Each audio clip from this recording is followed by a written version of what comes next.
So let's get started. Let's please welcome Chef Robert Irvine. All right. First of all, shake your hands. Now everybody stand up if you can. And shake your hands above your. I'm going to say 1, 2, 3. When I get to, when I get to 3, you're going to jump without hurting yourself, scream the loudest you can, and shout until I tell you to stop. Are you ready? 1, 2, 3! Very good. Now sit down. So every time I ask a question and you don't answer it, I'm going to ask you to stand up and do that. You get very tired if you don't partake, right? So, how many people know what I do for a living? You're a chef and you go around and you try to help them. Hardly. What else do I do? Restaurant, possible. Okay, that's pretty much what she said there, right? Right? What do I really do? Yes, I fix restaurants. You try to have fun and cook. Pretty much. I'm a solution provider that cooks. You have a restaurant that fails, or you have a base that's selling bad food or making bad food, I go in and fix it. We, collectively, have the opportunity to change the world, one plate at a time. Right? Anybody eat food that they don't like and they go, ugh? Yeah, I know you do. I can see you went like this. What don't you like to eat? Bad food. Anything you don't like as an ingredient wise? I don't like sardines. Anything else? Not really. Like, I think we have just dishes, not necessarily Okay. ingredients. So I don't like red peppers, and I don't like cinnamon. I'll tell you why in a minute. Okay, so I go into restaurants. In fact, we've just finished season 14. 187 restaurants. 74% of them are successful. The rest fail because they don't listen. You're at school right now, and I was a really bad student. I'm telling you this for a reason. I left school at 15. How old are you? I'm 17. 17. I left school 2 years earlier than you and joined the military. And I'm a lot older than you now. So, and I'm a lot wiser. And I'm here to tell you to stay in school and listen, because you can get some amazing jobs. How many of you want to be chefs? 1. Why do you want to be a chef? What's your name? My name is Amania. Amania? Amania. Amania. Okay. I can't hear. I'm deaf. D-E-F. Can't spell it. So why do you want to be a chef? I want to be a chef because I actually enjoy being in the kitchen. Because when I was younger, I'd usually go to the kitchen and sleep in front of the refrigerator. All right. You work with me today. All right. So even if you don't want to be chefs, I'm going to give you things that are going to help you as you get older, whether you go to college, in your dorm room. I have 2 girls, 17 and 21, both in college, who use a microwave to cook because that's all they've got. We taught all the military guys how to use microwaves yesterday, using the same foods that we're cooking here. Microwave, you can do anything in and cook as good as a 5-star restaurant, if you know how to do it. Okay? We'll show you a little bit about that. All right, come up here, young lady. Miss Darrell, you're now my sous chef.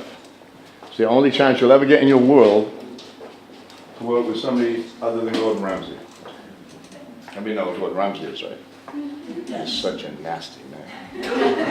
All right, so I'm going to do a couple of things.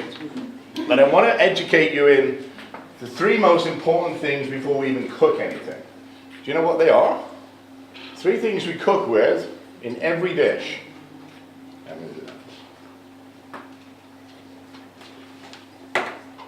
What is this? Salt. What is this? Pepper. And what is this? Oil.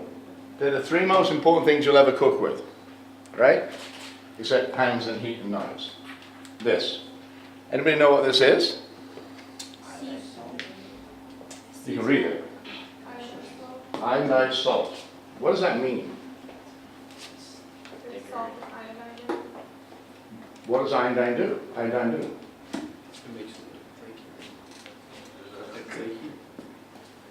In 1940, iodine was added to salt to help the birth of new fetuses in pregnant ladies, because we didn't have enough iodine in the body.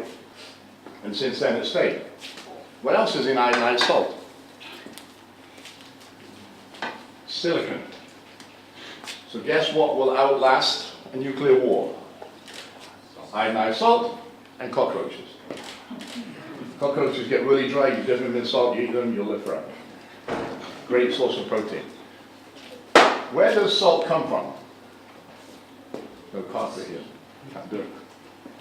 Where does salt come from? It's not a trick question, don't be afraid to ask. If you get it wrong, I'll just ridicule you for the rest of the day. I'm kidding, I won't. It's education, you can ask, don't be afraid to ask your question. You know where salt comes from? The ocean, good. So what flavors salt in the ocean? Sea salt, right? But what gives it its flavor?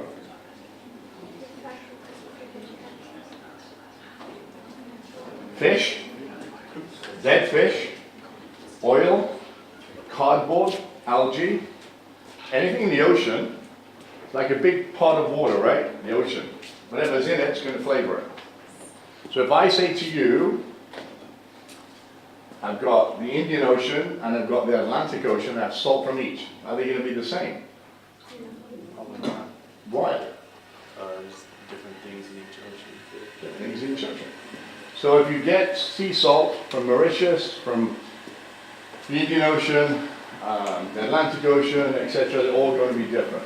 Now, where else does salt come from?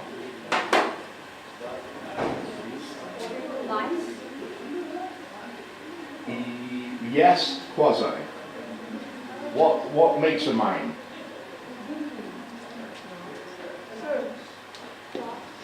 Rocks, right? Salt is a mineral in a rock that, if we have a miner's accident, we always find new salt. 28 different salts in the world right now. Black, green, pink, yellow, blue, etc., etc. When you go to a fine dining restaurant, instead of giving you a box of tea, they give you a box of salt. And you pick the salt that you want. Like volcanic salt. Who found the first rock salt? What was it? We found salt in a rock. How did we find salt in a rock? Who's the funniest person in this room? A boy. Who's the character? Who's the joker? Who is it, Chef? Out of this whole group? Yeah. Yeah, Tion or William maybe, or All right. Joel, right here up front, Here. Chef. Oh, he's perfect. Nice. Perfect. So, how old are you? I'm 18. 8. Oh, so I can hit you. What a great thing. So take your glasses off. Put your glasses down here. Okay. There's one rule. You can't hit me back. I'm old. Right. I'm going to give you a hint. You're going to guess. I am going to hit you. About here. And I promise it won't hurt the first time. So, who found the first salt in minerals?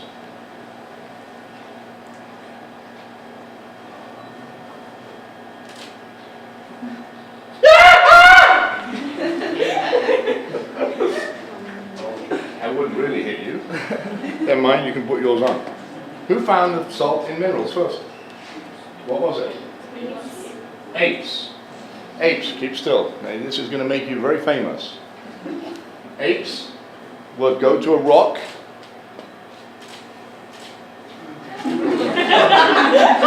clean themselves, and when they would rub and taste themselves, that's how you used to wash, they would figure out there was sodium or something special about this rock.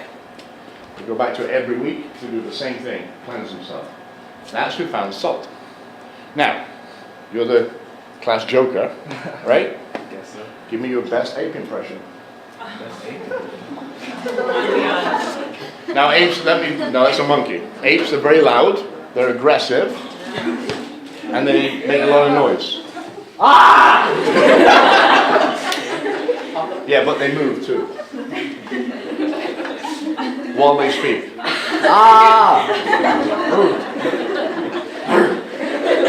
So if you're looking for a girlfriend as an ape, you're not getting one. Just so you know. Because you weren't aggressive enough. Okay. So apes are.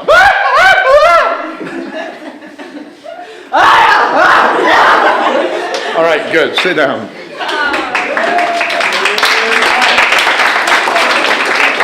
The last one before we start cooking is pepper.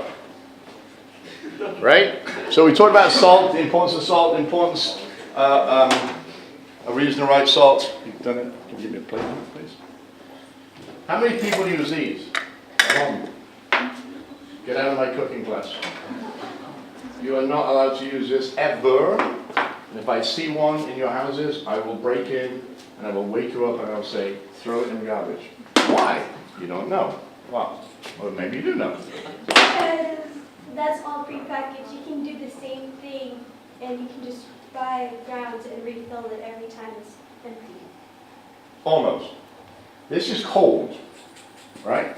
And it sits in a shelf for however many months in the commissary or in any store. It's cold. Blend.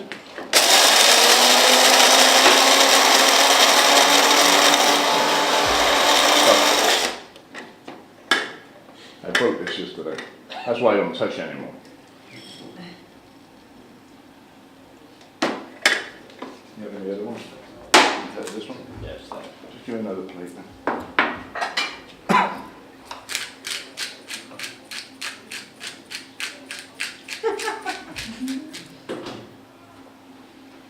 All right, you've got a good nose.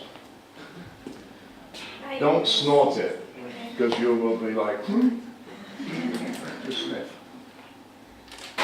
Breathe. Which has more smell? Good.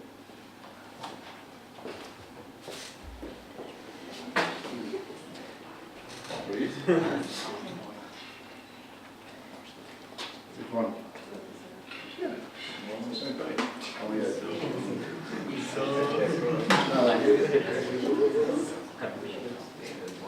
Which one's got more? All right. You're all right. Congratulations. The one that we just ground is way better. Why? Because we have essential oils in peppercorns, or cumin, or coriander. Normally we'd have to heat them in a pan and then grind them. The centrifugal force, that's a big word for me, the thing that spins in the middle, heats up the peppercorn, brings out the essential oils. Now we've got pepper with flavor. Oil. Who's Italian? No Italian. You're Italian today. Okay? Kayla. Come over here. You're from Sicily. Just because I like your hair. And you. Oh yes. The one that looks around at everybody else. You. Me? Mamma mia. All right. Do you cook at all? What do you like to cook? Pasta. Oh, this is perfect. What do you like to cook? I don't. You do? What do you like to cook? Pasta. Good. This is ideal. This is ideal. Both cooking pasta. So, what kind of oil do you use with your pasta? You don't use oil? No. How do you cook with it? I boil water. That's, I okay. add the pasta noodles and I add the marinara sauce on top. I'll see you in a can. Yeah. You're my perfect example. And what not to do. Great. Hold that. And you use oil, right? What do you use? What type of oil? Olive oil? Very good. Do you like olive oil? Yes. Good. How much do you like olive oil? A lot. Good. Put your head back. Put your head back. Open your mouth. Put your head back. Open your mouth. Don't swallow. My favorite. You're not supposed to close your eyes like that. Okay. a little water. He closes his eyes like that. Okay, remember that flavor for a second. Open again.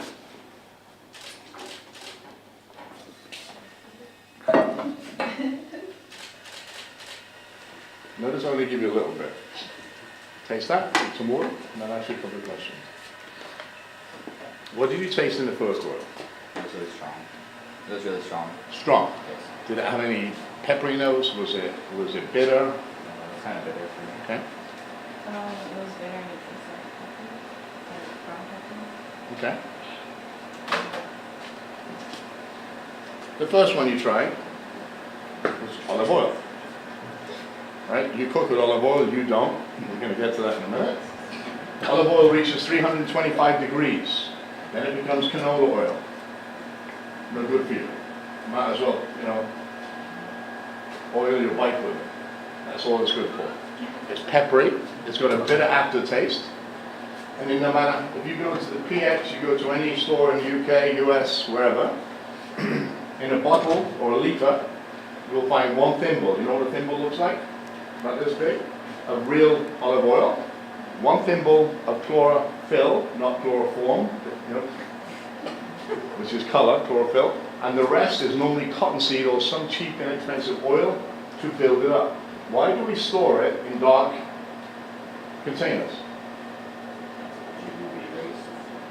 For the light, so you don't know what's in it. So a little bit about that in a minute. Second one you tried, what did you taste? It wasn't as bitter Not as bitter? Yeah, it wasn't as strong compared to the other one. Okay. Are you just following what she said? Because she's in charge or what? No. All right. What else? Give me something else then. It tastes a little like more diluted. Okay. Anything else? Grapeseed oil. 425 to 450 degrees. No taste whatsoever. So we can use it on chicken, pork, shrimp, any other protein you want, basically. If I was to make a dressing between one of the two, if I made it with this, with fresh strawberries, little ginger, mustard, all I would taste would be the oil because it's bitter and peppery. I did the same thing, same ingredients, also I would do would taste the fruit. Good, hot or cold, only for finishing. Should never cook with this. I'm going to show you why, I'll tell you why. Okay, any questions? You good? So you can sit back down and thank you very much. Give a hand for your fellow students here. And the oil will not hurt you, by the way. Okay, so now we've understood what sugar, what salt, what pepper, what oil to use. We'll start to cook. Now, we're going to do some pasta. We talk about, and I know I talk funny when I say pasta. First thing we do is season the water. Why are we seasoning the water in pasta? Because it doesn't absorb it. It gives us flavor, it also helps us not to stick. Right? What is the water supposed to taste like? Like the ocean.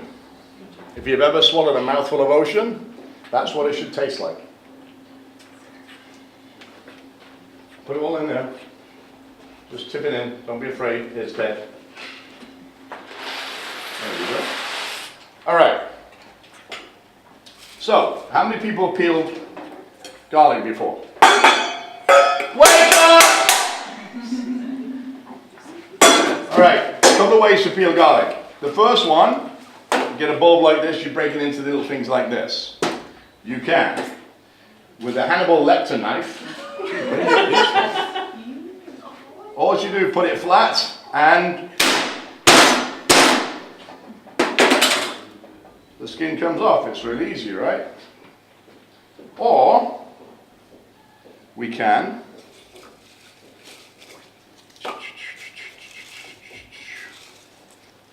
if you don't want to use a knife, put it into two bowls like so and shake it really hard.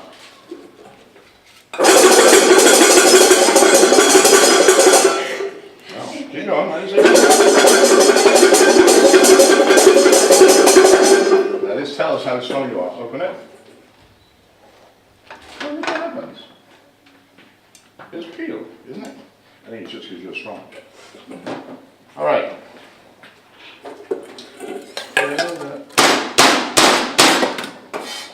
Where'd you get this big knife from? Couldn't find a sword. So I you, call that a bitty machete. yeah, not kidding. He's gonna chop up a little,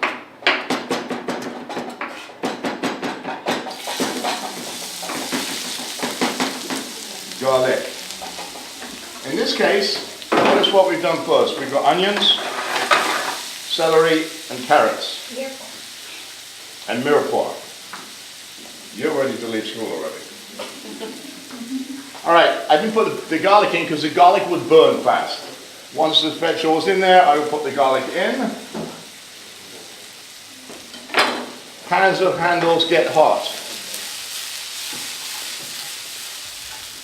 Do not burn yourself. We are making a meat sauce. How many people, where's my friend, yes, that has the cans? Where is he? Oh, there you are. There. What's your name again? Hunter.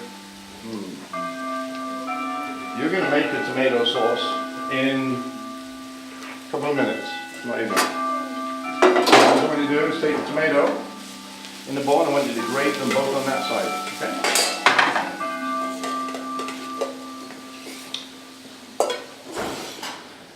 In this dish, we're going to use beef and pork. Look at the pork, the beef. What does that say to you? I'm sad. No. How much fat do you think's in there? So when you have a hamburger or a beef burger, it's normally we say it's got either 75% visual beef, which means it's got 25% fat, or 80-20, which means 20% fat. There's very little fat in this. So we are going to add pork that has lots of beautiful viscosity. When you eat the burger, the fat sticks to the top of your mouth. That's why we mix it. And do you notice I don't do any work? Great. We've got Daryl. Daryl's been a chef for about 500 years.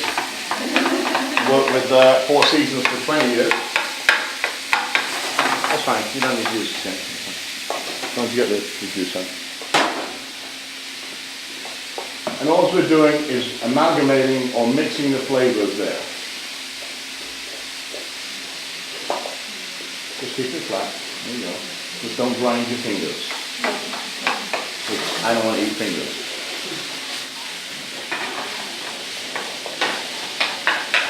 Now, as the fat comes out of the beef and the pork, you'll see it start to break up. If it doesn't break up, it's not got heat in it, and it'll be raw in the middle. Now, what you will probably do at this point is open a can of tomatoes and put it in there. Yeah, I knew it. We're going to do a little different.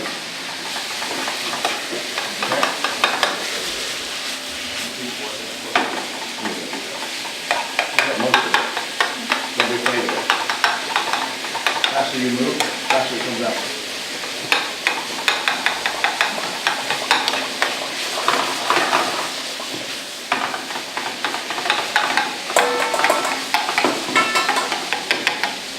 Tomato.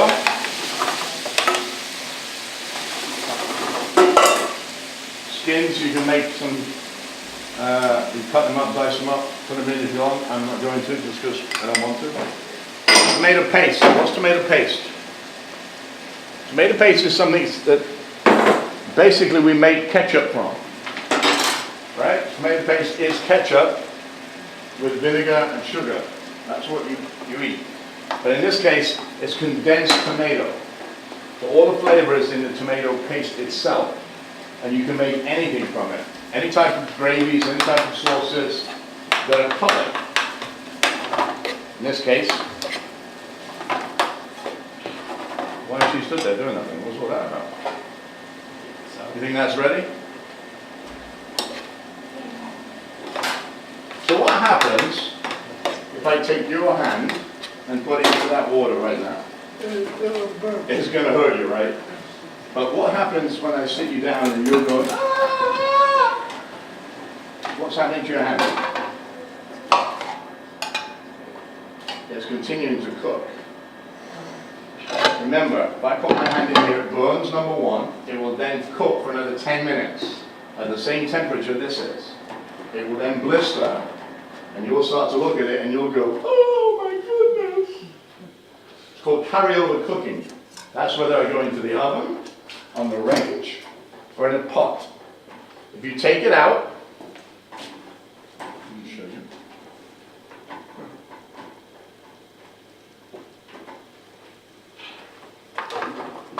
Take it out, what I've done is deliberately left the pasta undercooked. This is going to continue to cook. You want to touch it? I wouldn't. And we're going to then put it right into the ragu, the sauce, when the sauce is ready. Now, most Italian dishes, unlike American dishes, we do not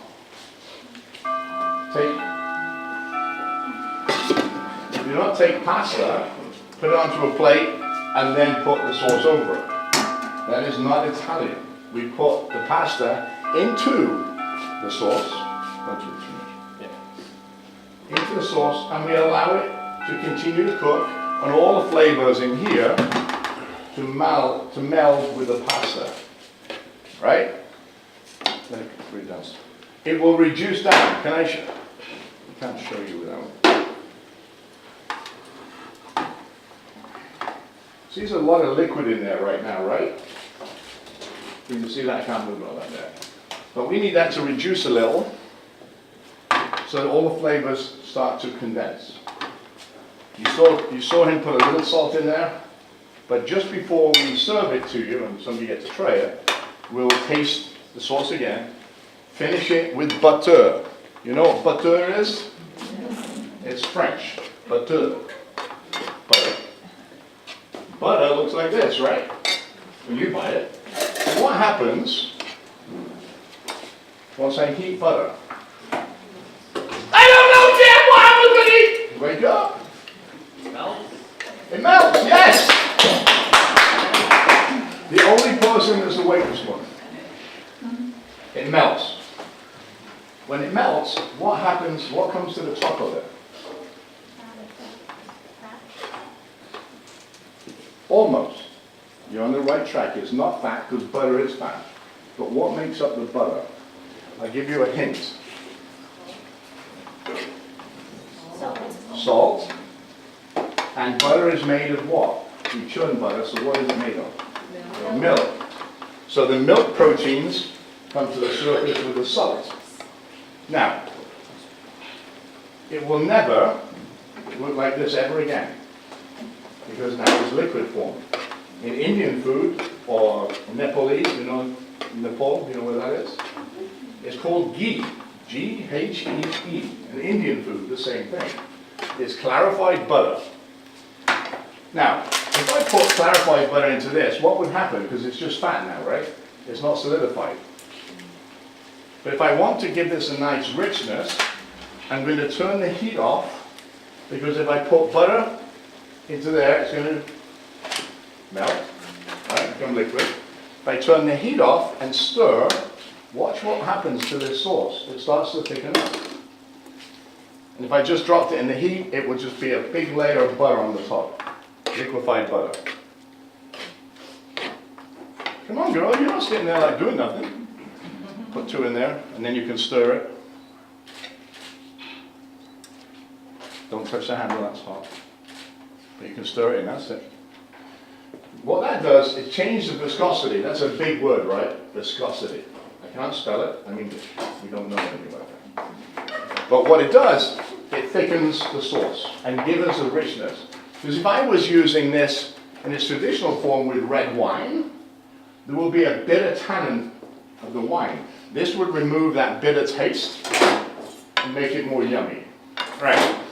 And you can see, just don't be afraid of it. Just there you go. Treat it like your brother. Little Parmesan, remember, he only salted once. Parmesan cheese is very salty, so you have to be careful.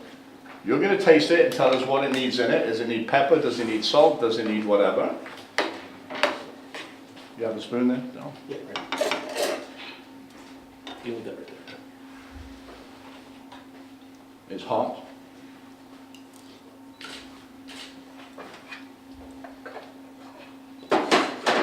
Pepper.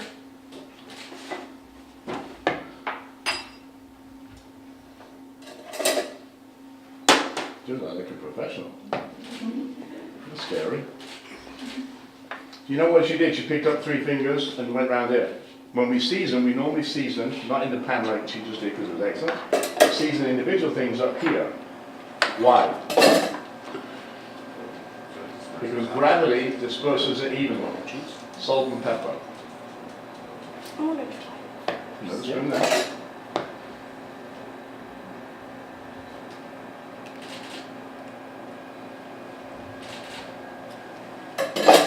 It's good. Good, because, you know, you're doing it. Okay? Now you put. Don't ever be afraid to make a mistake with food. Why? Because we just call it something different.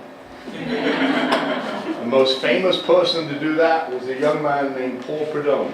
Anybody heard of him? Yes. I know you, but you're like me. You're as old as me. No, you know. Paul Prudhomme made a blackened fish. Became very famous in New Orleans. Why was it blackened? Because he literally forgot it. We seasoned it, both sides, with Cajun seasoning. He left it in the pan. It got dark, golden brown, darker than golden brown. He was in a pinch, he served it, it became the next craze. He became a bazillionaire making that spice. He was 200, almost 300 pounds, he could hardly walk. He's now 97 pounds, living in a wheelchair, electric car. He's a very good friend of mine, but he made bazillions, and I'm talking a lot of money on this blackened spice and all the other things he does. It was a mistake. He made gazillions out of it. I want to make a lot of mistakes. All right, take it right at the plane, microplane. That was really yummy.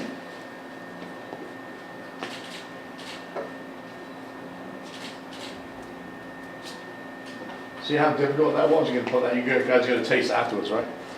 All right, good job. You can tell you have a knack for cooking. You have hands for it, which is good, by the way.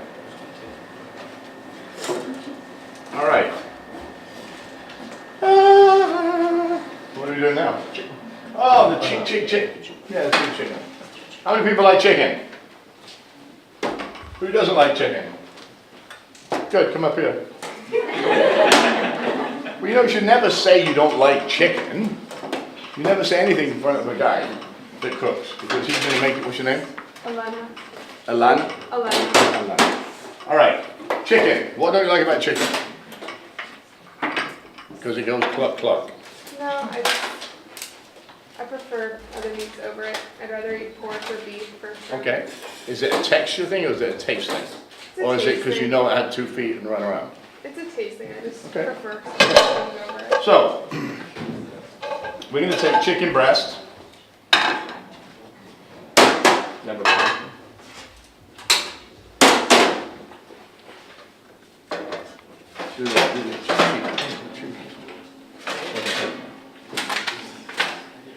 Wait, you notice what I'm doing? I'm trying to keep it as clean as possible so I can just lift this up and then cut on the board. All right, chicken. I know you don't like chicken, but we're going to work chicken. I'm going to guarantee you're going to love this.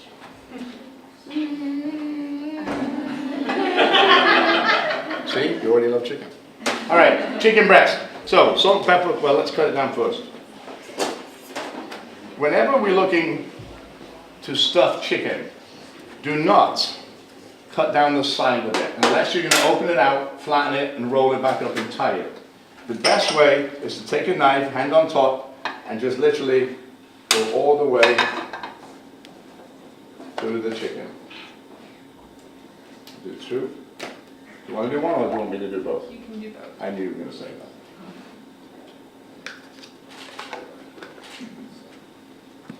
Okay. Here we are. cut it down a little bit more for you. Because Daryl didn't do it. That's Daryl.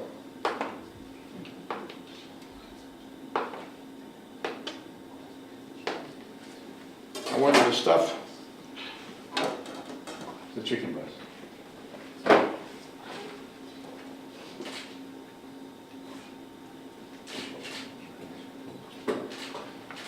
Meanwhile, I've got some vegetable stock in that pan warming up.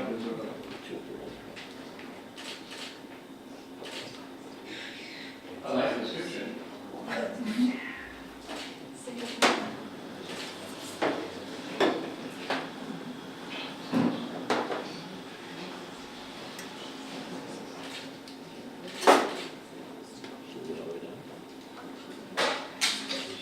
Don't drop your glasses.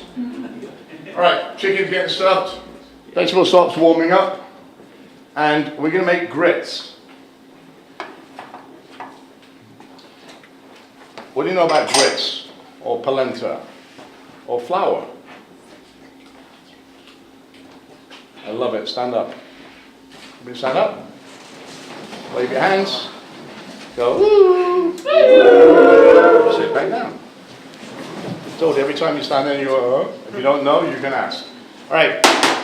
Grits, polenta, flour. How many people bake? So if I give you a recipe in a bag of flour, here in Japan, who else bakes? Can't use you. I give you a bag of flour and you're on the equator. Right? And I give you the same recipe. What's going to happen to one of your dishes? Or one of your, whatever you're baking? You have a recipe and it says add liquid slowly, right? In all baking recipes. Why? Because however much liquid you use depends on the temperature outside. And the grind of the flour. 2 bags of flour, even though they're milled at the same time, do not have the same, what's the word I'm looking for? Texture, right? No. Each one will absorb a different amount of liquid based on something called blooming. You know what blooming is? What's your name? Joel. All right, I'm going to show you how to bloom. You don't know what. I'm like a flower. Something like that. You bloom now. It opens up the minute liquid. Thank you. The minute liquid hits it. Anything that is ground, that's literally cornmeal, grits, flour, different amounts of liquid based on the grind and the heat level or the cold. So, grits are really easy. You make them with the stock, put them in, they thicken up, they bloom, they open up, they accept the water. Then we're going to turn it off because I'm not ready. I didn't cook the chicken yet. But what's going to happen to the grits? They're going to get cold, right? And what happens when things that are heated get cold? They solidify. I'll show you in a minute, and how do we get them back once they have solidified. All right, we talk about seasoning. Can you season that, salt and pepper? Both sides? High.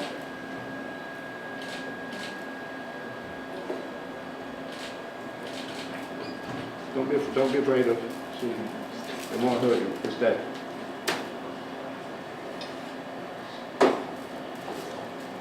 There you go. Pepper.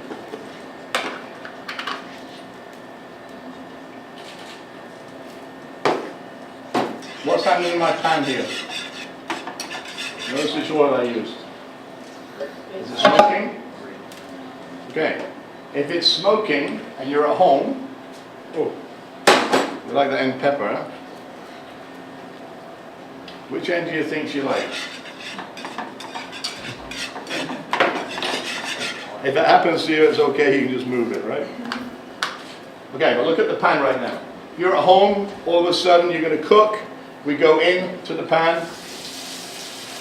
Do not drop it.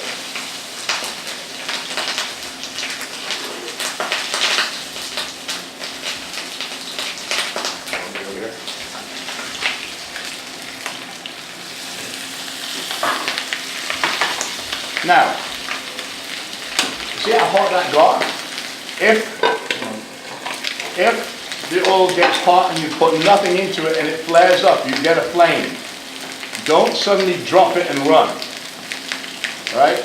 The quickest thing is to take another pan, put it on top, turn the heat off, and never lift that pan again. Because the minute you lift it off, it will reignite. The only way we can stop a fire in anywhere, buildings, schools, is by eliminating one of three things. Heat, oxygen, or the fuel, which in this case, it will be oil. So I can't take the oil out, right? All I can do is take away heat and the oxygen to it. And I've done this on a live stage in front of 6,000 people. And the pan caught fire. Big. And everybody's like, oh my God, fire department, fire department. I'm like, no, sit down. Give me a pan, put it on. It went out in 5 minutes. I went over here, I started cooking the same way. Went back, took it off again, just to show what happens. Ignited, put it back on, went back to cooking. 10 minutes later, it was done. The minute you panic with fire, you will get hurt. Do not panic. The reason I have that on there now is the chicken breast is thick. I don't have an oven, I could use an oven, so I sear it, I put it in the oven. I'm going to cook it on the top here. But I want to have a little fun with somebody. Let's use an idol. Chef. He's not a chef anymore, but he was for a long time. All right. So this is a pan. You've used a pan for many years, right? I know you have. So look, I want you to just do this. Right? This brings Remember, back lots of memories. oh, I know. That is the number A. No response, number A. Okay? This, yeah, is, move your hips, yeah, come on, round we go. Yeah. That is B. So keep doing A and B at your convenience. All right. Okay, you notice I'm not touching the pan, or doing A or B. You learned good. Why am I not doing that? Because it's silly. Look at, can you pick that up a little bit? Look at the color of the chicken breast. Right? If I was to do A or B, it would break the sear on the chicken. From the pan to the skin. Thank you, Chef. You're welcome, Chef. What I want is the natural sugar to come out. Everything food-wise has sugar. We want the sugar to come out of it. That way we know it's going to be crispy, it's going to be flavorful because you season it with lots of pepper, good salt, and by the way, I don't mind a lot of pepper. But it's going to take a while to cook, right? Because it's this thing. And what else have we done with it? We put something in between. So the heat is not going to penetrate, it's going to take a little bit longer. Quickest way to put a pan on, let it do its thing. You use the knife or no? Yeah. Okay. I'll pick this up and you can cut it, okay?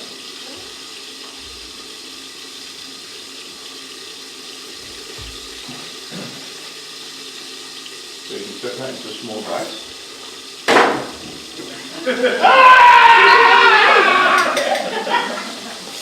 Take your time, don't worry. Okay, so that's a practical mistake. Not because you don't know, because I didn't show you.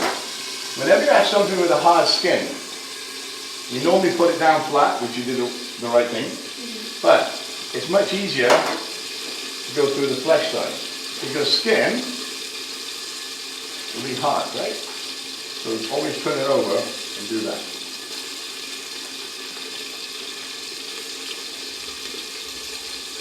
So much pressure. Make sure you go through it. Don't try and be a chefette, because otherwise the pan's will get you. I'd rather you take time. Cooking's supposed to be fun, it's not supposed to be stressful. Unless you're cooking for 20,000, then it's kind of real special. But cooking for 20,000 is the same as cooking for one.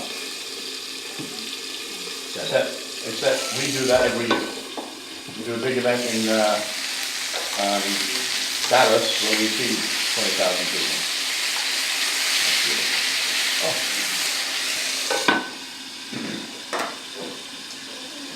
Then we're going to cut that in half, and then half again and dice it. So, we know about salt, pepper to there, we know how to cook. We know that vegetables have to be roughly the same size. Why? Yes, consistency, but why? Cooks on time, everything together. If you imagine the size of that chicken, we're going to put all these vegetables in with that chicken in a minute and cook it. So we get all that flavor, then you're going to remove the chicken. Yeah, make sure. You always want to start with a flat surface, right? There you go.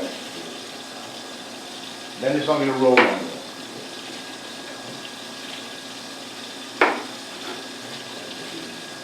Any questions so far? No? Good. You know, this is the only chance you get somebody like me coming to your school. Because Gordon Ramsay's not walking through the door. And you do that right now. And we're in the middle of filming, and this is literally for us 3 days to come in, do something, get back to filming, and then in 2 weeks from now, after we finish 3 shows, then we go on to a world tour with the Vice Chairman of the Joint Chiefs around the world in 9 days. All right, in goes the onions, or shallots, peppers, and we get them going first because why? They are harder as a vegetable than zucchini, that is 90% water. Okay? We could, if I wanted to, take these, grate them, add a little egg and flour, and an onion, and make little zucchini cakes. About how long do you think this is going to cook? The chicken's going to cook for about 15 minutes. And I'll tell you why, only because it's stuffed. But I'm going to show you a different way and tell you a different way to do it in a minute. But because it's stuffed, the heat is very hard to get to the middle. And what happens if you have the high heat, it'll get black on the outside, but it'll be raw in the middle. And I've done Iron Chef America gazillion times, and that's what happens. They have literally 1 hour to prepare 4 plates of each dish, and they forget to cook the middle. Normally what I would do is cut that chicken in half, then stuff it. But I want to show you how to cook something on top of a stove that is thick. That's almost 10 ounces of chicken. It's a big chicken breast. So, remember what I said about the grits? How hard they got? And I don't mind that because I'm going to add more liquid once the chicken is ready. And we're going to make a sauce in the pan. When the chicken is almost cooked, I'm going to take it out, put it onto a plate, and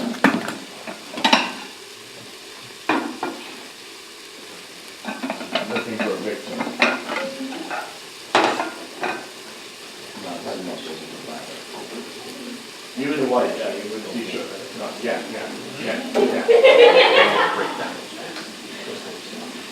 I picked you because you're muscle. All right, so imagine, huh? Right, I'm going to do this. Woo!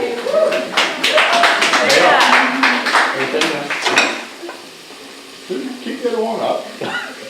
All right, and they are pretty big actually. So here's why we do this. So if we cook at high temperature, we're literally pushing the liquid out of the protein. In this case, it's chicken. It could be steak, it could be fish. Now, in a minute, I'm going to take the chicken out and put it onto a plate. Just keep your arms there, but relax your muscles. Just relax. All right. So when I take the chicken out and put it onto a plate, it's going to continue to cook, just like I said about putting your hand in the water. It's going to continue to cook at the same temperature as in there. But what I'm looking for, instead of, instead of having all the liquid in the chicken, to the surface of the chicken, relax, I want it to go relax and go into itself. Go like this and squeeze your fingers really tight. So when they're really tight, that's why you're cooking at high temperature. That's what's happening to the protein, the meat. Now just relax your fingers so the blood comes out.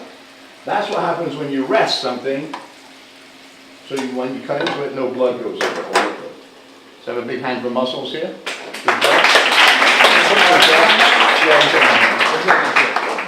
So look, and it's the simplest way to show you about the protein being tight and loose. So now we're just going to take the chicken out, leave it, and our sauce, our mushrooms.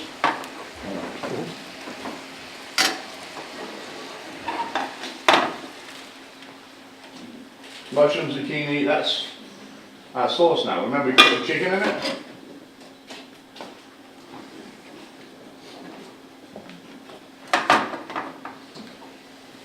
I'm making a mess. Do I have to clean the mess up all the time? Sorry. I know, I love this rosemary. I love this. That's from our garden, chef. I love it. Do you know the story of rosemary? Chef, do you? I know it's from your garden. That's a great story, but it's not the real one. Come here. No, come here. So, in biblical times, I was going to say the Bible. Mary and Joseph bringing the myrrh and the incense and the... Jesus and Mary. well, Mary, mother of Jesus, was walking on the ship to Damascus. It's in the Bible, you can read it. She decided to stop and talk to somebody. She took off her white cloak and put it onto a bush. Her cloak turned a color, a pink, and they called it the Rose of Mary. That's where rosemary got its name. What do you know? It's actually the Bible, you can read about it. The Rose of Mary. She lived, there was a bush, took off her cloak, put it on, left it while she talked to some folks, boom, boom, boom, picked it up, it's pink. The Rose of Mary. Smells really good too. You know how to clean this, right? Yes? Who doesn't? All right, can you pull that for me, please? Pull it on the cutting board, and then when you've pulled it, you put some in there. Do it on the cutting board. The Rose of Mary. We will never forget that, just like A or B.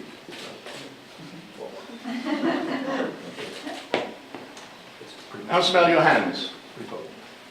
Now, yeah, do me, take that, and just use the back of the knife, and just bruise that for me. Just tap it, so it breaks it. I don't need you to, no, just tap it. Now smell it. Now smell that. Now smell that. Which is stronger? A lot of people, good nose. A lot of people think this is what we use, and we do to finish, right?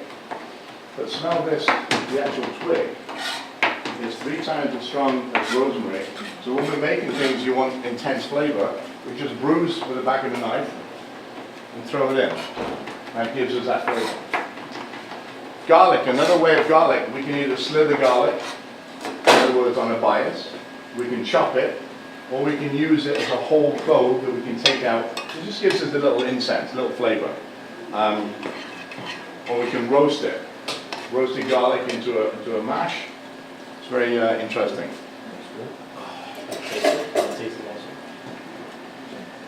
Why are we going for lunch? We could just stay here for lunch.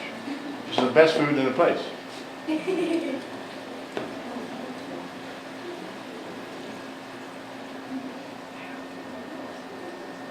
You like that? So, what does it need?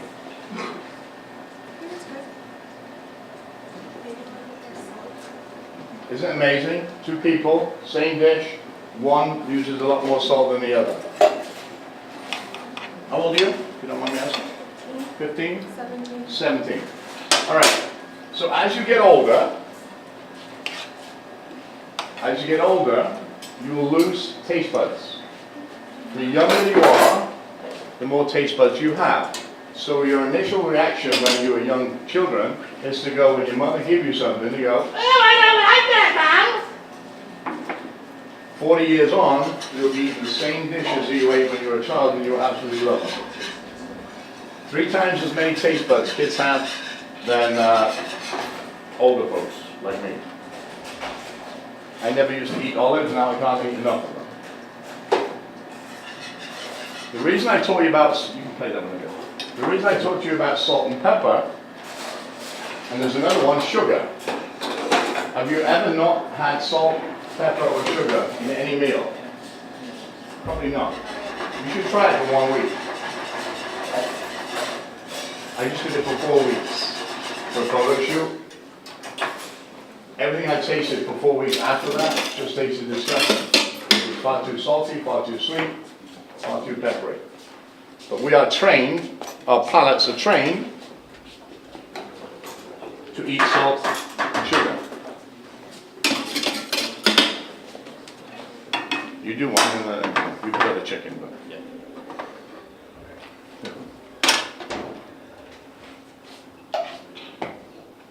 make sure you have plenty of that juice in there. Oh yeah. Oh yeah. I became a chef because I love to eat. And I love to see people's face when they eat food.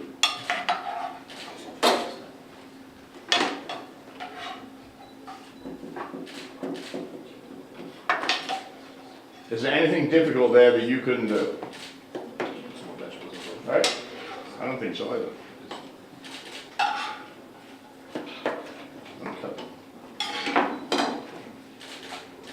Cut them down, don't put a hole in them. Yeah. Just put them on. I'll cut them up after. Before they eat them. Right there. All right, Daryl's going to cut that chicken down in a sec. Yeah. That's what you would do. In a restaurant, Bobby Flay would charge you $65,000. Actually, close on it because he just got divorced, but that was a joke. He did. But he got divorced, he's paying for it. Rule number 1, don't get divorced. Cost you a lot of money. So, it's simple. The less you use, the better the dish is because it is real. In other words, the right salt, the right pepper. Bobby would take 15 spices, and I can tell you if he stood right there, because I do this all the time with him. I'd go Iron Chef against him and wipe the floor with him because he uses 17 different spices, and we use salt. Remember, the more spices you use, what happens? It cancels each other out. It becomes like nothing. If you have cumin, coriander, garlic, on a dish, it becomes useless.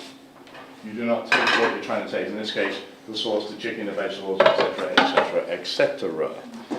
All right. You are going to taste the chicken afterwards when we finish this last dish. Merci. Good job. Thank you very much for your help. Good job. Well done. Did you want to wash your hands? There's a sink right there. All right.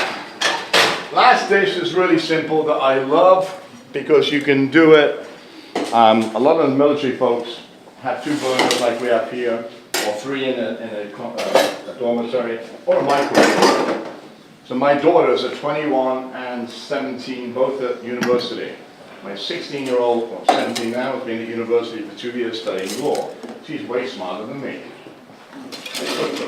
My 21-year-old is doing her doctorate in pediatric speech pathology. Where she got that from, I don't know. But none of them want to cook. They want to bake, but they don't want to cook. All right. So, we know what these are, right? What are they?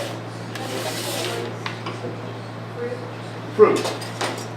Limes, lemons, well, lemons, limes, and oranges.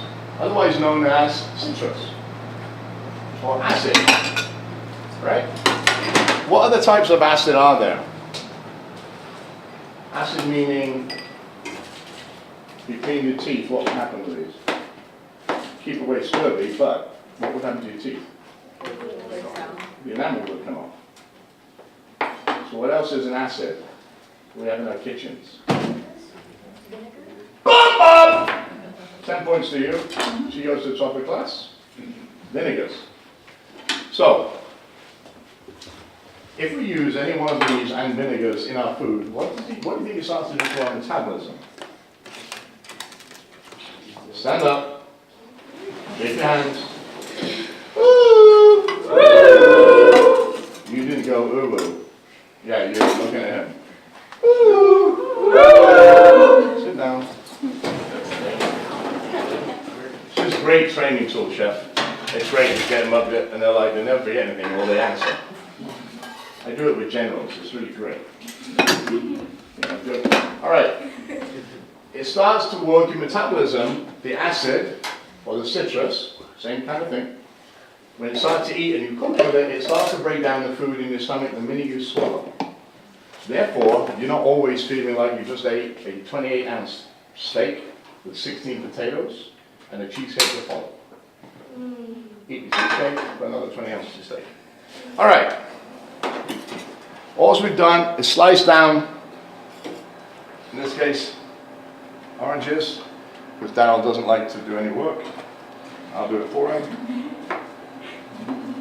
Something, man. The lemon.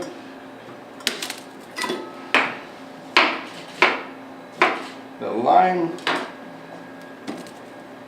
Now, where's my,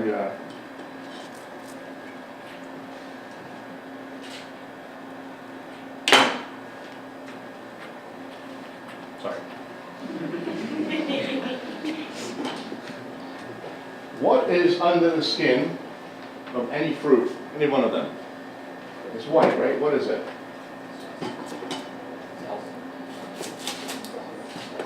No, that would be zest, right? What's the white stuff called? I know you probably haven't done this before. It's good, I like it. It's bitter. It is bitter, but what's it called? Rub your fingers like this or that. What do you say? Pith. P-I-T-H. It's the bitter skin underneath that you don't want to use. When you're serving something, we remove all that and all we get is the flesh. Smell your fingers. Really intense, right? So the white is the pith we never want to use. The skin we always want to use. What's the best way to get juice out of these? Speak up, don't be afraid. To roll it on a table? No. No. That's old school thinking. You can either use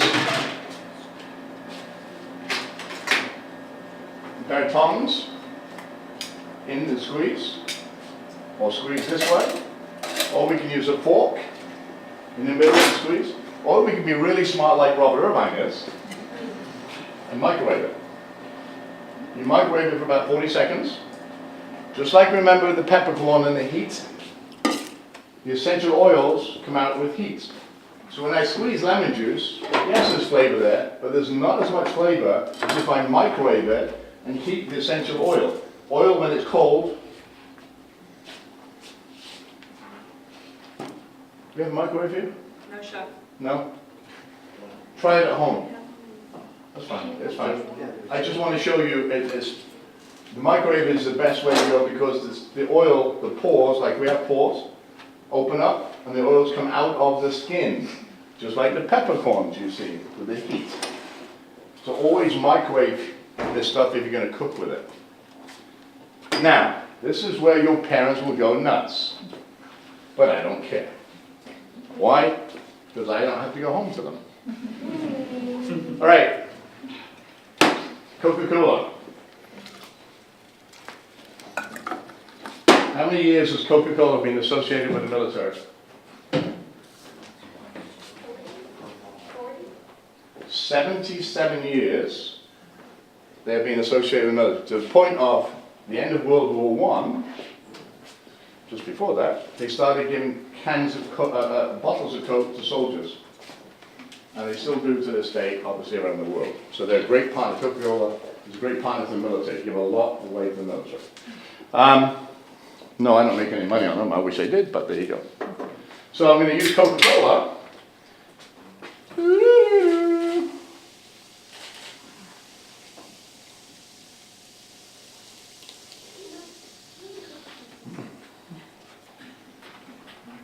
I'm going to tell you why I use that in a second. Inexpensive meat. Flank steak, skirt steak, very little fat on them.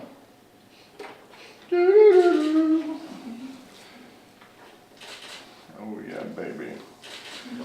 But I'm not finished yet.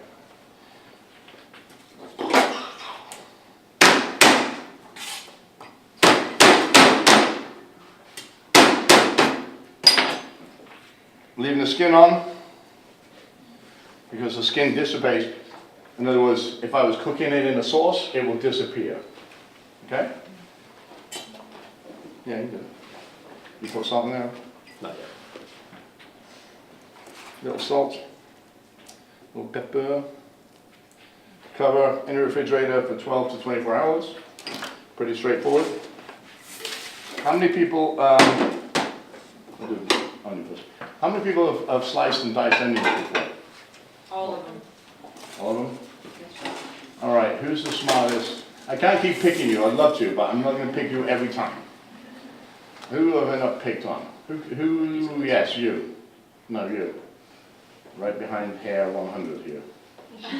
I love your hair. Yeah, you. Come here, yeah. Me? No, this guy with a hat. Yes, you. You. Chef, What's your name? No? no. Okay. There we go. Thank you. All right, I want a very small dice. Very small, nice. Okay? And you can use this knife, it will be probably better than that Hannibal Lecter thing. Okay? Take your time. Ah! No? No, I left it on there for a reason, right? Okay. Right? Because that's what's going to hold everything together. Okay. So, first things first, we do this. All the way through. Then your hand on, da-da, then down, okay? So basically what you try to do is cut the end off.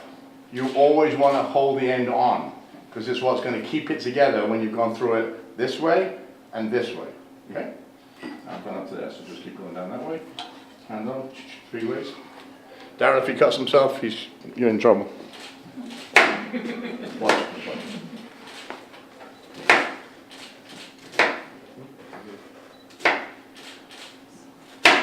This is where you learn to cut your fingers and cry afterwards. Now keep your finger off, keep it flat on it. Yeah, exactly. Take your time. You always want to start low. Well, you're fine. Keep going. Okay. This one, yep. Yeah, you kind of want to cup it. Cup it? Yep, cup it. With the... Yep. heel of my hand. Yep.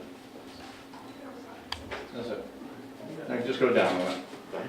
No, just cut through, yeah. Yeah. Take your time. That's it. That's it. Good. Good. All right. Remember, the most important thing here is safety. Push all this to the side.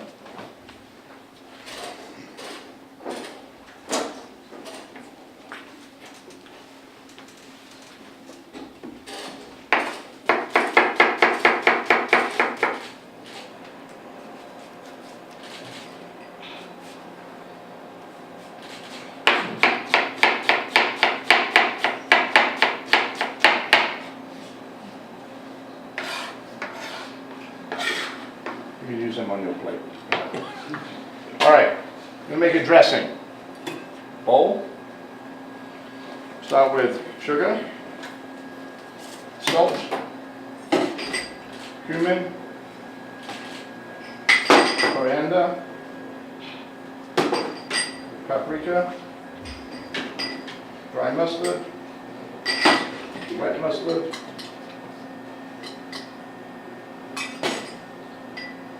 chili,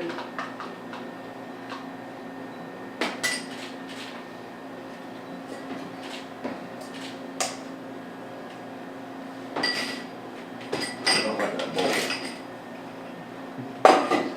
Darren gives me everything the smallest he can get it, because I'm a big guy. Yeah. Whisk.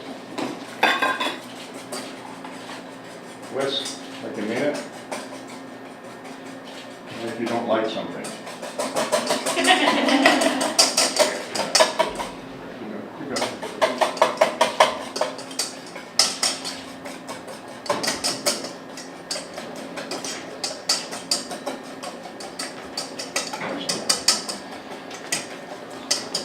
Put some citrus in it too. So basically, our dressing, like mayonnaise, how many people like mayonnaise? That's because you have good skin, that's why you don't like mayonnaise. I love mayonnaise, and I get zits everywhere. Mayonnaise is based with egg yolks, right? In this case, our base is mustard. So if we're going to thicken something, mustard is a great way to do it. We use mustard, citrus, and the different spices, because even though I marinated in Coca-Cola, what I'm going to get from the beef when it comes out cooked is going to be coated with sugar. Coca-Cola is sugar. So it will caramelize really, really dark. But I want something to offset that. I want spicy. So that's why we have the chili, the mustard, and paprika.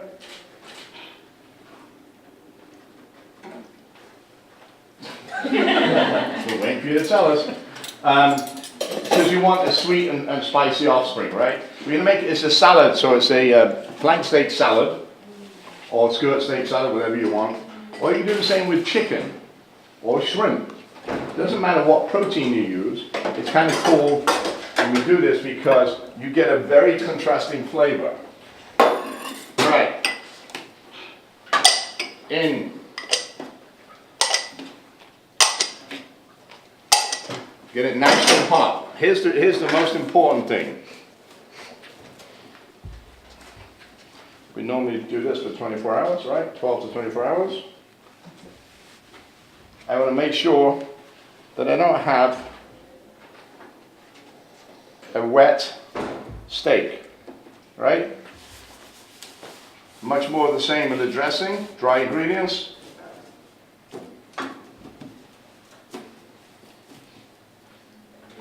I don't like it. I like it.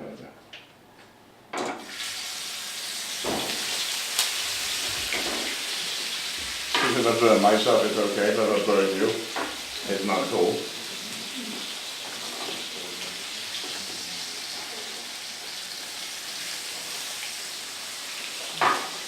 That was the easy piece. We made the dressing, the onions you're going to use afterwards. Dressing's made that. Salad. I want you to cut them in half. Put them into this bowl.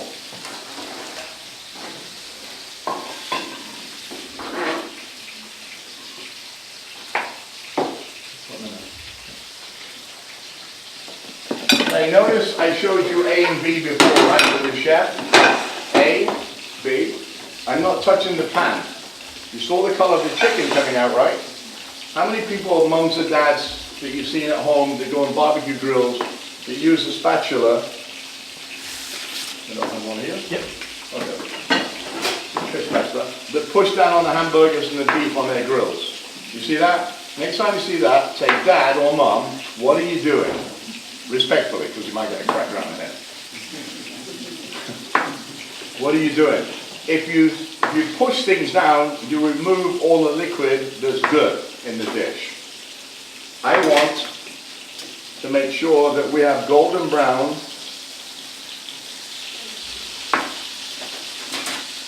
and the sugar has come out of like the chicken, right? So I'll leave it, I don't do all that stuff, just leave it do its own thing. You know.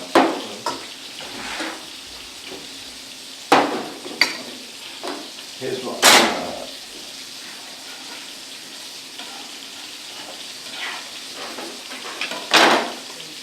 You'll use a cleaning bucket that's at the end there. That's fine. You're now going to take this, cut into quarters, into wedges. Take down the leaves off, so I want two nice wedges. You understand that? Put it flat. And we start with a flat surface. Yeah. Now we only need two. There's 2 plates. Let's get rid of 2. Which 2 do you want? Okay.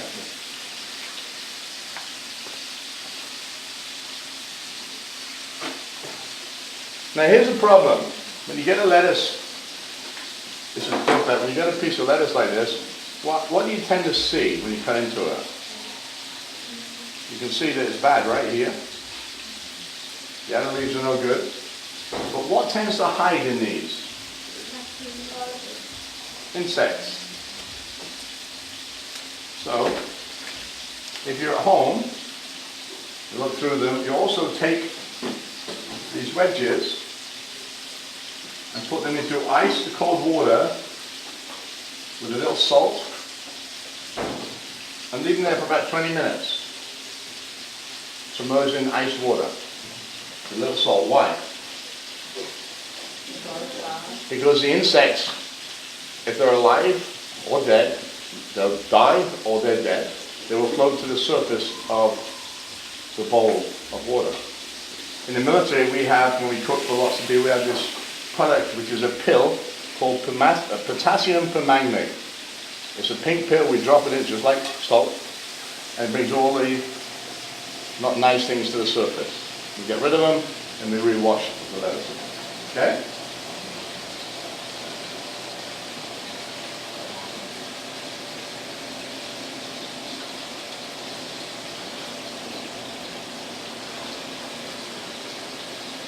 Notice, just lift up so you can see. Notice the color of the beef. Why is it gone that color? Because of the sugar. So our dressing got a little spiciness to it. Our beef has sweetness to it. We're going to use tomatoes, bacon for saltiness, and onions. Pretty good mix, I would say, right? And just for finishing, something really spicy. Who doesn't like cheese? Is he sleeping? Hello? Are you tired? Goat cheese. Creaminess of goat cheese goes really well with the saltiness and the spiciness and the sweetness. Pretty good. Alright, what I'm going to do, put a little bit of butter in to finish it, turn the heat off, let it rest, right? Let it rest because mussels. Why do we let it rest? I'm asking mussels. Oh my thunder. Juices. So he's going to be on Broadway, just so you know. He's going to be an actor or a comedian or something big. Just remember, 10% because I found you. Wait. I pulled him up to do his muscles, chef. He got his commitment from there. All right. So we let it rest a little bit. And then we can finish it. We'll slice it down. Daryl, you can finish these two when that's comfortable. Any questions on anything we've done? Now remember, we're just going to let that protein set for a minute so it opens up. You can use them onions, don't use the big one. Mix one of it. This you can do, again, with fish, shrimp, chicken, pork, beef, and be done days in advance. You can marinate it days in advance. And the salad, you can make any salad, whatever you want. It can be vegetable salad. I like tomatoes, bacon, and onion. You can saute the onions if you wish instead of raw. I like the texture of the raw and the acid of the raw. Just what I do. And the creaminess of this amazing cheese. It's a little salt, so be careful. It's a little salt. All right. Any questions? No? So I just finished it. That's a good question. Why don't I like cinnamon? So I just went, you know where cinnamon started, right? You probably don't. The first American millionaire was in Salem, Massachusetts. Why? Because of pepper and cinnamon. It used to come from Lanka. I'm going to get there in a minute. You don't know where Lanka is, but it will make sense in a minute. So if you go to Salem and you look up by the docks or the wharf, you'll see buildings with two chimneys. If you see two chimneys, that means directly underneath there's a tunnel. And all the tunnels go around the city to all different houses, and they would take the cinnamon and pepper off the ships and smuggle them in these tunnels so they didn't have to pay excise taxes. So they became millionaires. But then the government said, well, we're going to find a way to tax you, we're going to get you. So instead of bringing cinnamon from Lanka, which was now called Sri Lanka, right, which is the real cinnamon, we found a cinnamon from the West Indies that is cheaper, it's nasty, so we add pepper to it. It's not real cinnamon, so that's the stuff I don't eat. But I just went to Sri Lanka, following the trail of a sailboat, to bring back real cinnamon. You know where cinnamon comes from? A tree.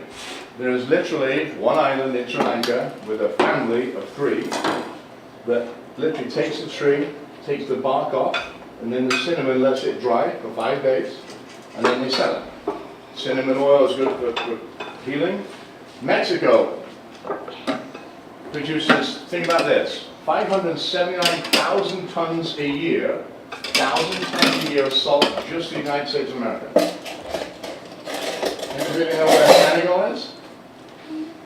Where? You said yes, so I'm pulling out one now. Yeah, Africa. 400 miles from Dakar. So I went from Mexico to Dakar. I lived in a village of 2,000 women. Men live on one side of the road, women live on the other side with babies.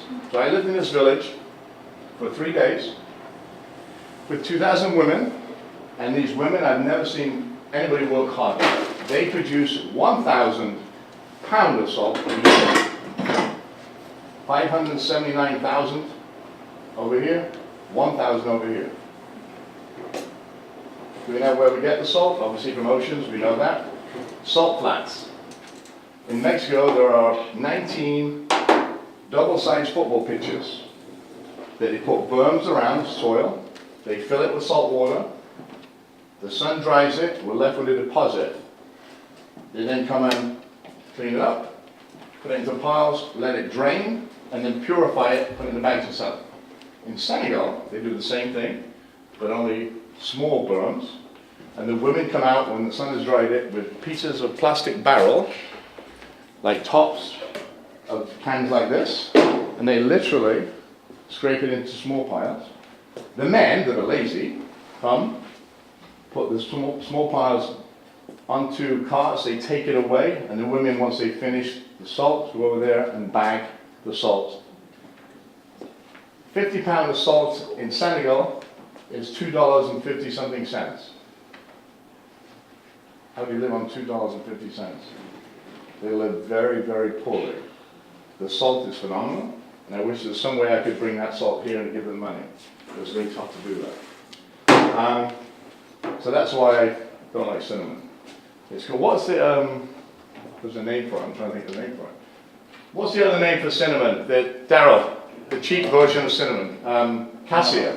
Cassia. Thank you, Dad, think on it. Cassia is the cheap stuff where we put pepper in it, and it's really not good. If you have real cinnamon, you'll know it's real cinnamon. You can burn it, and you'll smell it immediately burn. What about chocolate? Where does chocolate come from? It comes from, well, there's several different places, but the one I know of most is in Mexico, because they actually grow cocoa on trees, and then they pick the bean pods, and then they spend time actually taking them out. Very good. In Mexico, she's really good. Cacao is grown in Mexico. It's one of the biggest exporters of cacao. The trouble is, in Mexico, we have monkeys that protect the cacao. And they're very violent. They don't like you. I went to Mexico, I harvested cacao with the monkeys, and they are crazy. And I took, so cacao, you know what that is? It's like a big pod. And inside the big pod are almost like chicken nugget-sized, covered in white, limey stuff. You can actually break the cacao, take the nuts, the cacao nut, that's covered in this white, milky, limey stuff, suck it, and it's unbelievable. We don't normally do that when we're harvesting. We normally take the nuts, lay them out to dry on Hessian sacks until the sun dries them out. Then we pack them up. I took that same chocolate to Switzerland, to the KA factory, the original factory that made chocolate, and made the chocolate the original way with just cacao, which is chocolate nut, and sugar. And that was originally how chocolate was made. But do you know what chocolate was formed as before that? What it was called? It's really interesting. It was a drink called pasal. And they still serve it in Mexico right now on the bridge, on the bridges. But that's where it started. So the King of Spain loved this drink, took it to Spain, added sugar to it, and that was the progress of chocolate as we know it today. And the two main founders of chocolate building from way back when are Cayer, and you know him to this day, it's the biggest chocolate company in the world, Nestle. But how do we come about? So imagine that, cacao and sugar. What did we add to it to get milk chocolate today?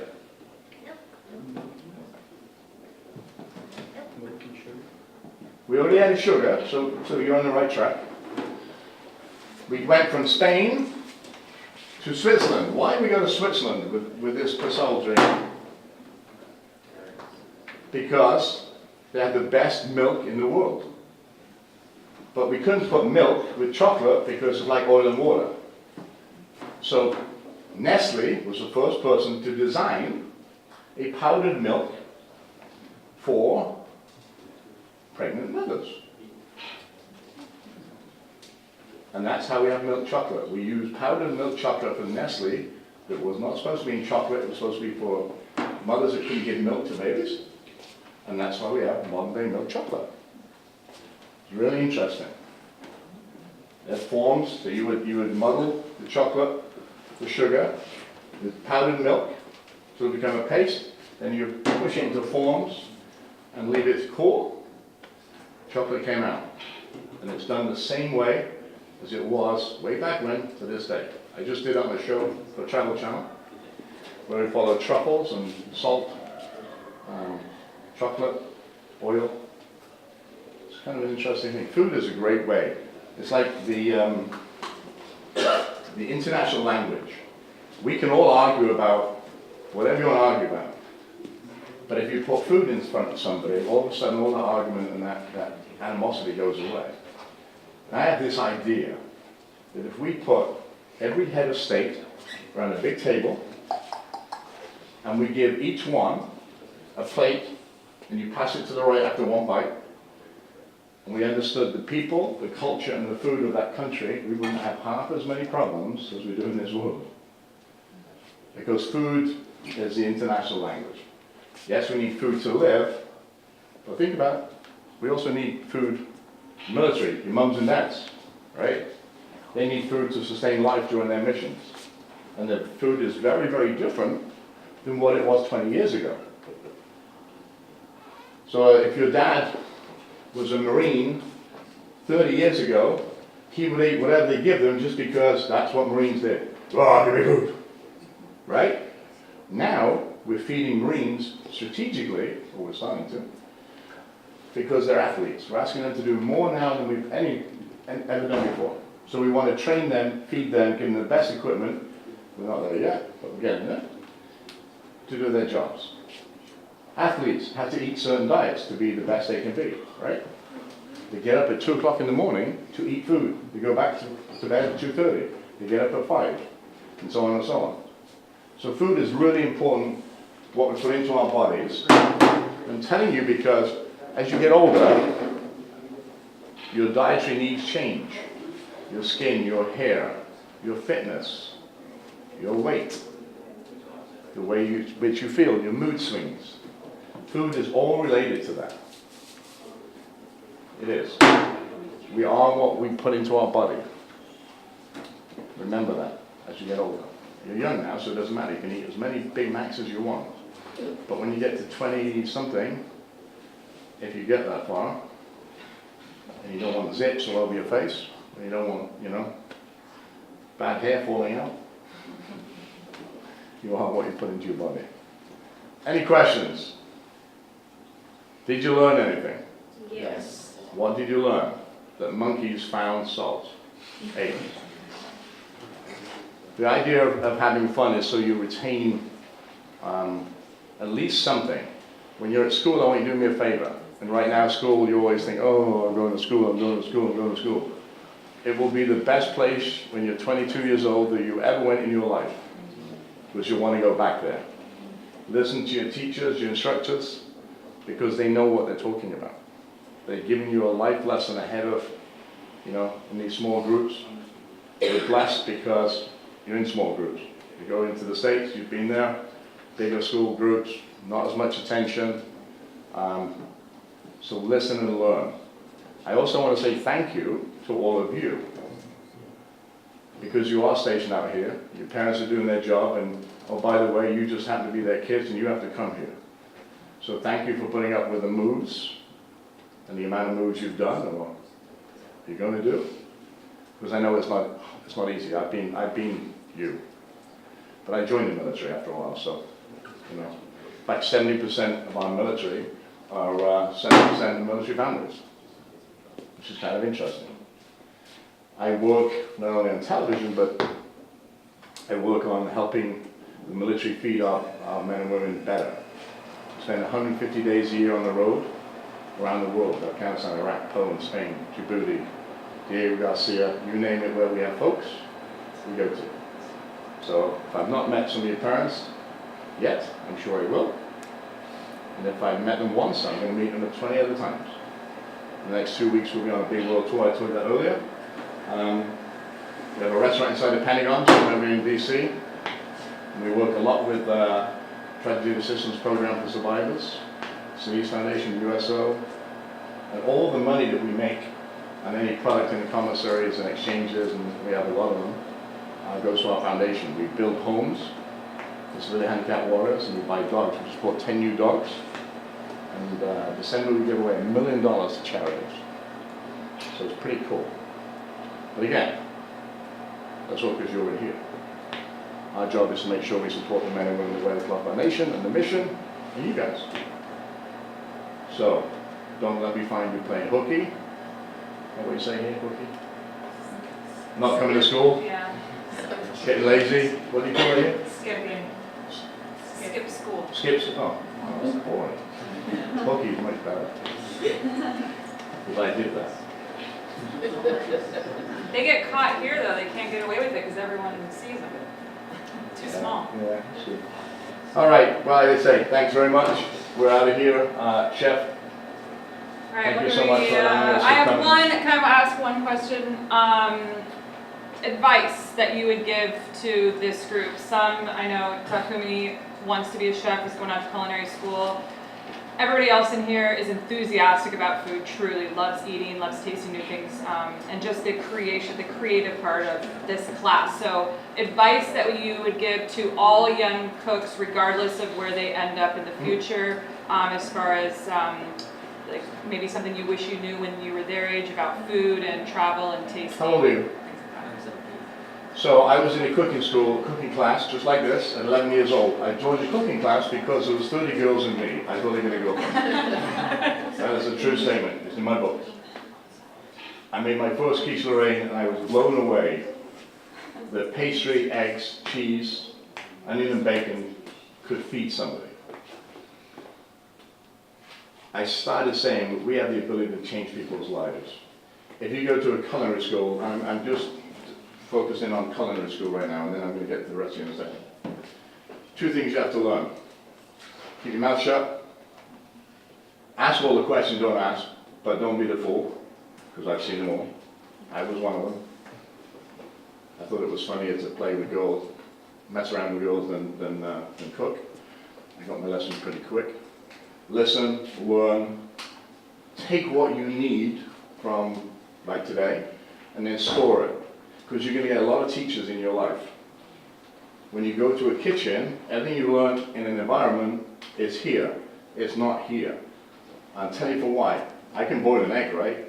I went to a military base and they said to me, go and boil 3,000 eggs. So what did I do? I counted 11 minutes times 3,000. There was nothing left of the eggs when I came back. If you don't know, ask. If you've got nothing to ask, keep it quiet and listen. You're part of a team. It's really important because the more you learn, the more you listen, the more people will rely on you. And if you have anything to say to that, you, All I'm gonna say is like earlier with the chicken, you learn a couple extra steps of what the chicken can be, right? You never know everything, right? Even at our age, in our experience, his age. we look, my age, he's a lot younger than me. There's always something to learn. I learn from him all the time. I'm sure he's And picked vice up a versa. couple things from me, just because we've been in different parts of the world and done different things with our lives. So it's always interesting. Never think you know everything. Lose that ego. That's And it's it. interesting because I was in the military for you know, almost 16 years. So for me, being a cook, working with special operations and coming back to cooking, all the lessons I learned in the military as leadership, I still use today in my business. And we have 2,300 employees across the globe. You know, we're in some of the highest places there are, the Pentagon, Vegas. We do food around the military worldwide. And the military, and food has made us a great living. And I mean, a great living. And what's unique about his leadership is that he's in a different spot all the time. A lot of people have the opportunity to stay in one building and manage a lot of people in one spot and be there. He's not in one spot. He's always, but we're able to lead those people and tell them what we want to see and what we want to do, but we're always with them. So if I give you a prime example, just before Christmas we're in Guantanamo Bay. Just after Christmas we were in Thule in Greenland, 700 miles from the North Pole, minus 32 degrees. We're here, next trip, then we go to Jordan, another trip, and then at Christmas we'll go back in Afghanistan, Iraq, and wherever else. So I deal with the highest level of military, the Chairman of the Joint Chiefs, Secretary of Defense, the President. I deal with those folks, right? Not so much Trump at the moment, but the rest of the presidents as well are, period. We feed the military. We feed people in retail. We have 97 SKUs in retail, Walmart's, the Costco's. We do protein bars, we have clothing, we do jackets, we do coffee, we do everything. And that's all driven from I'm doing it. So But the rest- he gave me the opportunity to cook in the White House 2 years ago. I'm in the Pentagon with him and the team every month. So there's all these opportunities that from the top, like you said. Yeah, you're only as good as you want to be. And let me tell you, you can be anything you want to be, anything. But you've got to have an attitude, a great attitude, and the will to be the best you, not the best me. He's way better at chef than I am. There's 1,000 way better than me. But they can't do what I do. And that's what makes me special. I can cook for the President of the United States, 4 people. I can cook for 24,000 people in a hangar in Dallas. Or I can jump out of a plane, land somewhere, and do the same thing. A lot of chefs can't do that. You have to be individual in your own right. I will tell you, if you study, if you listen, if you respect, honor, and have dignity, all the things that the Marine Corps, the Navy, the Army, the Air Force, and the Coast Guard drill into you, and your parents, of course. I mean, we were in a nuclear base in Montana for a week down a silo. Why would you want to do that? Just to see how they're feeding them. You can be whatever you want to be. You want to be a chef, follow it. But if you don't give 100%, don't do it. And that's in any job. Whether you want to pump gas, whether you want to be a mechanic, a fashion designer, what do you want to do? Nurse practitioner. Nurse practitioner. It's a great job, right? And you've got to work hard to get that. It's a lot of study. That's almost like a doctor. Right? And it is. Believe me. You know, you have the ability, and I keep saying this, I cannot reiterate. You're in charge of your own destiny. You're going to make mistakes. Right? And if people say you're not going to make mistakes, they're lying to you. The reality is we're not in control of those mistakes. Something happens, you have to do the best you can do and think the best route to go. And if you make a mistake, you got to own the mistake, you got to fix the mistake, and move on from it. And it's okay to make a mistake. But don't make stupid mistakes. You make a mistake once, you don't make it again. Be honest.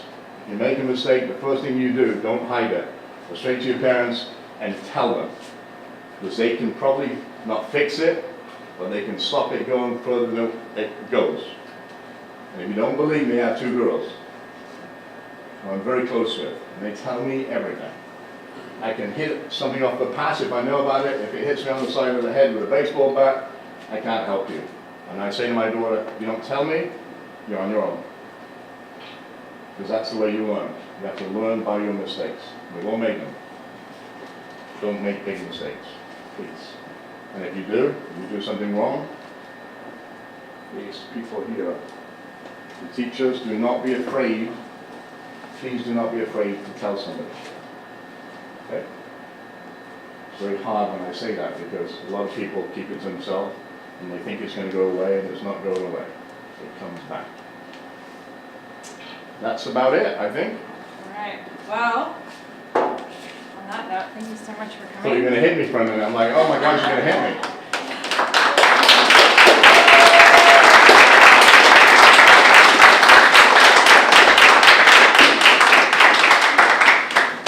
Special thanks to Mr. Rossiter, who's behind the screen right now, and for his students who did a great job today. Can we give one more round of applause for Chef Irvine and